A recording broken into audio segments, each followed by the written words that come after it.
გამარჯობა. დაპატიმრების შემთხვევაში ნუ გაგიკვირდებათ თუ თქვენი თანაპატიმრები არც მეტი არც ნაკლები მაიმუნი, ვირი, თხა, მტრედი და კატა აღმოჩნდებიან.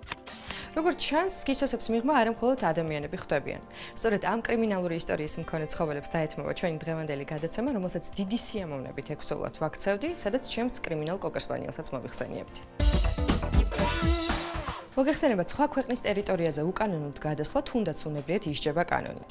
2011 წელს მსგავსი დანაშაული ინდოელმა მაიმუნმა ჩაიდინა, რომელმაც შემთხვევით სეირნობაში თავი პაკისტანის ტერიტორიაზე ამოყო. ამ მხარეებს შორის დაძაბული ურთიერთობის გამო პაკისტანელმა მესაზღვრეებმა არ აპატიეს მაიმუნს დანაშაული და ის დააპატიმრეს. შემდეგ ის გადასცეს ადგილობრივ ზოოპარკს, სადაც სახელად ბობი დაარქვეს. მან ჩვენი ხუთეულის მეხუთე საპატიო ადგილი დაიკავა. 2008 წელს მექსიკაში ვირმა ორ ადამიანს ისე სცემა, რომ პოლიცია მის ლოთებისა და ხულიგნებისთვის განკუთვნილ საკანში მოათავსა. განსხვავებით ჩვენი ემიგრანტი ბობისგან ამ ვირს პატრონიც აღმოაჩნდა, რომელსაც დაზარალებულების სამკურნალო ხარჯების ასანაზღაურებლად $420 გადაახდევინეს და მხოლოდ ამის შემდეგ დაუბრუნეს ჩვენი გმირი პატრონს. გაგიგიათ ალბათ ან ვირი დარჩება, ან მისი პატრონიო. ხოდა ეს ვირიც დარჩა ჩვენი ხუთეულის მეოთხე ადგილზე. სტატისტიკურად დადგენილია, რომ რუსეთში ყველაზე საყვარელშინაურ ცხოველად კატა ითვლება, რომლის მოქნილობა და ათლეტიზმი ვიღაცამ ბოროტად გამოიყენა და ეს მოალერსე ცხოველი, რომელიც კონტრაბანდის მუხლით დააპატიმრეს, ჩვენი ხუთეულის მესამე ადგილს იკავებს.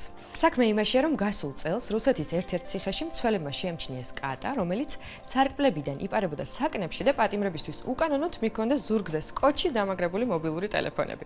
გაუაზრებელი დანაშაულის ჩადენის გამო კონტრაბანდისტი კატა მალევე გაათავისუფლეს. მეორე ადგილის მფლობელი არც პაბლო პიკასოს მტრედია და არც რომელიმე დღესასწაულიდან გამოფრენილი ბედნიერების სიმბოლო და მით უმეტეს არც მეორე მსოფლიო ომის დროს მშვიდობის მომხრეთა კონგრესის ემბლემა. ის უბრალოდ ჯაშუშია, რომელიც პაკისტანის ტერიტორიიდან გადმოფრინდა და ინდოეთის მიწაზე დაჯდა. ინდოელი მესაზღვრეების თქმით, ამ მტრედს ფეხზე ბეჭედი ჰქონდა, ხოლო ტანზე წითელი მელნით ეწერა ტელეფონის ნომერი და მისამართი. მათ ეჭვი ჰქონდათ, რომ ეს მტრედი სპეციალური მისიით იყო გადმოფრენილი მათ ტერიტორიაზე, ამიტომ სასწრაფოდ გადაიყვანეს პოლიციის განყოფილებაში. მიუხედავად იმისა, რომ ვერავინ დაადგინა, ვინ იყო ამ შეტყობინების ადრესატი, ან იყო თუ არა ეს მშვიდობის სიმბოლო ნამდვილად ჯაშუში, ის მაინც მოათავსეს სპეციალურ შენობაში და მასთან გარკვეული პერიოდი არავის არ უშობდნენ. უფრო მეტიც, ამ მტრედის გამო ამ შენობას 24 საათიანი დაცვა დაუნიშნეს. მაშაზე გავიგეთ კრიმინალური ისტორიის მქონე მაიმუნის, ვირის, კატის და მტრედის ისტორიები და მივედით ხუთეულის პირველ ადგილამდე, სადაც ზებუნებრივი ძალის მქონე თხის თავგადასავალს გაგაცნობთ. საქმე იმაშია, რომ ნიგერიის მოსახლეობის უმეტესობას დღემდე ჯერა მაგიის არსებობის.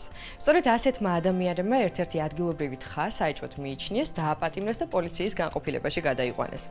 მათი მტკიცებით ეს თხა იყო შეიარაღებული მამაკაცი, რომელიც აპირებდა მანქანის გატაცებას კერძოდ Mazda 323-ის, თუმცა წარუმატებელი მცდელობის შემდეგ შავი მაგიის გამოყენებით იგი თხად გადაიქცა, რათა ადგილიდან შეუმჩნევლად მიმალულიყო. ამ შემთხვევის შემდეგ ეს თხა დიდი პოპულარობით სარგებლობდა და რამდენიმე დღის განმავლობაში წამყვანი გაზეთების პირველ გვერდზეც იკავებდა ადგილს. რა თქმა უნდა, მას დანაშაული არ დაუმტკიცდა. ასეთი იყო დაპატიმრებული ცხოველების ხუთეული.